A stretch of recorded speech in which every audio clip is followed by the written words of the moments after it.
Bonjour à tous, bienvenue chez Flat Twin, atelier motocycle spécialisé dans les BMW à Limal en Belgique. Aujourd'hui je vous présente une BMW F650 Strada ou F650 ST.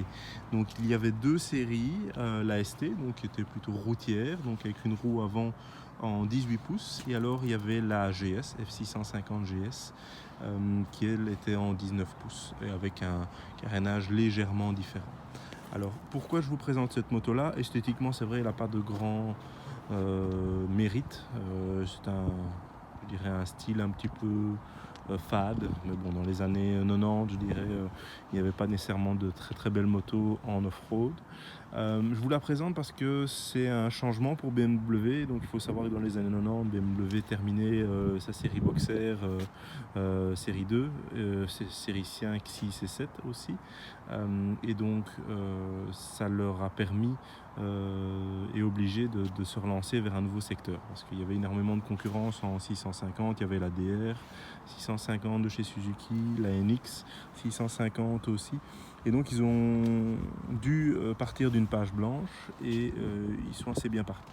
Donc ils ont fait un double partenariat. D'abord pour le moteur, ils ont fait un partenariat avec Rotax, qui leur a permis aussi de travailler de nombreuses années après avec le monocylindre avec injection et le bicylindre avec injection, les 650, 700, 800.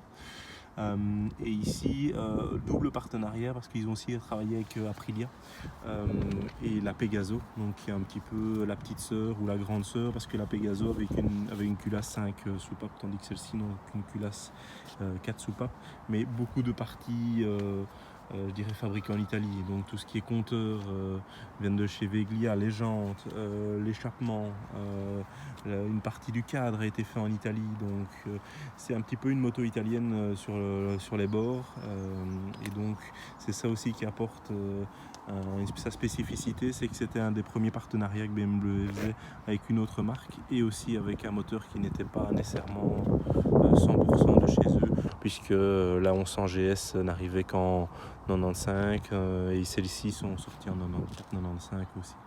Donc voilà, petite spécificité au niveau technique, donc c'est des machines hyper robustes. Je vous ai dit un monocylindre 650, ça fait 50 chevaux, donc c'est hyper solide. Des doubles carburateurs, enfin un carburateur avec une pompe de prise. Alors il y a des petites choses à regarder, il y a un régulateur de tension qui se trouve juste en dessous de la selle. Nous on a pu faire beaucoup d'off-road avec ces machines là, et souvent ces régulateurs de tension qui se trouvent juste ici en dessous claquent. Donc même nous on les avait déplacés pour les mettre en dessous du carénage ici, et c'était assez problématique. Donc ici celle-ci a un régulateur neuf, mais c'est une chose à vérifier. Et alors vous avez aussi les biellettes de suspension qui prennent du jeu, mais bon ça c'est assez courant sur les monos. Je vous laisse regarder un petit peu.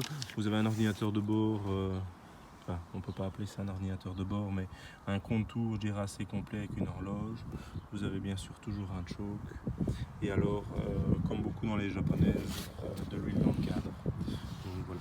Celle-ci est un modèle 99, c'est une ST, c'est une deuxième propriétaire.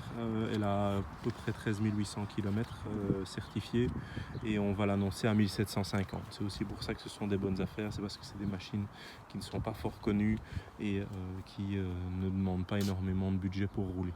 Donc voilà, je vais vous laisser. N'hésitez pas à nous suivre sur Facebook, Instagram et YouTube. N'oubliez pas aussi nos journées portes ouvertes du 4 juin 2022 au 12 juin 2022, avec deux dates très importantes, les dates où il y a le souper, donc le walking dinner, le 3 à partir de 19h, donc 3 juin 2022 à partir de 19h, et le 10 juin, donc l'autre vendredi 2022 pour la deuxième porte ouverte. Voilà, je vous laisse sur ces belles images et à bientôt.